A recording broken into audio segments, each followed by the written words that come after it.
Hello, my name is Douglas Goforth, and today I'm here to talk about one of the major causes of World War II. Now, World War II is one of probably the most studied wars in all of history. But what caused it? Well, if we want to go back to the roots, then actually we have to look at World War I. On June 28, 1914, World War I began, and initially it pitted France and Great Britain against Germany. Eventually, other countries would come in to include the United States. Hence, it would be called the Great War, or eventually World War I. At the end of the war, on November 11th, 1918, the Allies, Great Britain, Italy, France, and the United States got together and came up with the Treaty of Versailles. Germany was forced to sign this treaty. And what it did really was punish Germany for World War I, and it forced Germany to pay back in reparations everything that was spent by the other countries. Roughly about 132 gold marks, or in 132 billion, gold marks, or in what today's economy would be about 500 billion US dollars. Of course, Germany could not really do this. They were facing job shortages and actually ended up in a recession. They were forced to give back or give away most of their territories outside of Germany. They had to reduce their fighting force. They were not allowed certain weapons of war, to include submarines, tanks, and stuff like that. Basically, what France and Great Britain especially wanted to do was to make it to where Germany could never again field an effective fighting force, so they would never again have to worry about Germany coming back and attacking and causing another world war. Well, unfortunately, spoiler alert, as we're about to see, by their actions, to a degree, they kind of set that in motion. So going back to what's going on in Germany now, it's post-World War I. Jobs are scarce. The Deutschmark has almost little to no value. Government is forced to pay reparations back. And actually there's a little hustle going on with the United States, where the United States loans Germany money to pay back the other allies. The other allies pay the United States back for stuff that they got from the United States. And it circles around, and it keeps going and keeps going.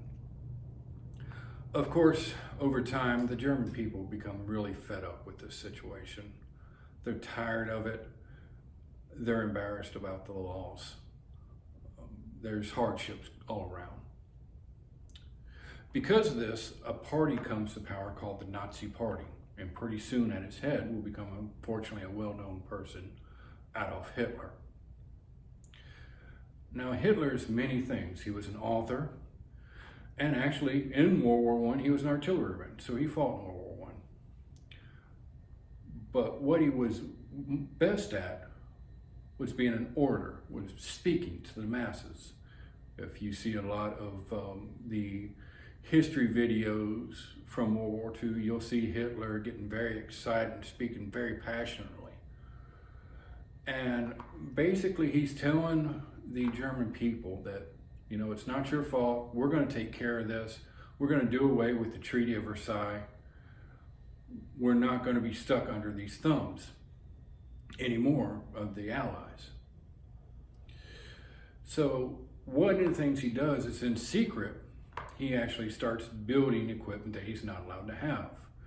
He builds submarines, he builds planes, he builds ships, and there was supposed to be a limit on how big or how much the ships could weigh. And what they would do is they would either kind of fudge here and there on the schematics, or just outright lie about what the ship weighed. And he built up his military, and he built it up until he was confident enough that he could start taking land from the other allies. And so what he did was he went in and he started taking back the land that they lost from World War I. Another thing he did was basically he stopped paying the reparations, mainly because he needed the money to build the equipment. Initially, the Allies, France and Great Britain especially, placated Germany and said, okay, you can take over this country, but no more. So Hitler would wait a little bit and go, okay, they didn't do anything. I'm going to take over this country. And he would continue doing that until the point that finally Great Britain and France said, okay, enough. We can't allow you to take over any more land. You can't take over any more countries, so we have to do something military. The United States, however, would eventually stay out of the majority of World War II until, of course, the attack on Pearl Harbor. Eventually, like I said, Great Britain and France would declare war on Germany. Japan would declare war on Great Britain, and eventually, of course, Japan would attack the United States, bringing the United States into the war. Russia would initially fight with the Axis and then switch over to the Allies side. And so it would be France and Italy versus pretty much the rest of the world in World War II. And so here we can see how, in actuality, the Treaty of Versailles, the ending of World War I, and the desire to punish the German government and the people for World War I actually step by step led to World War II. Now, disclaimer.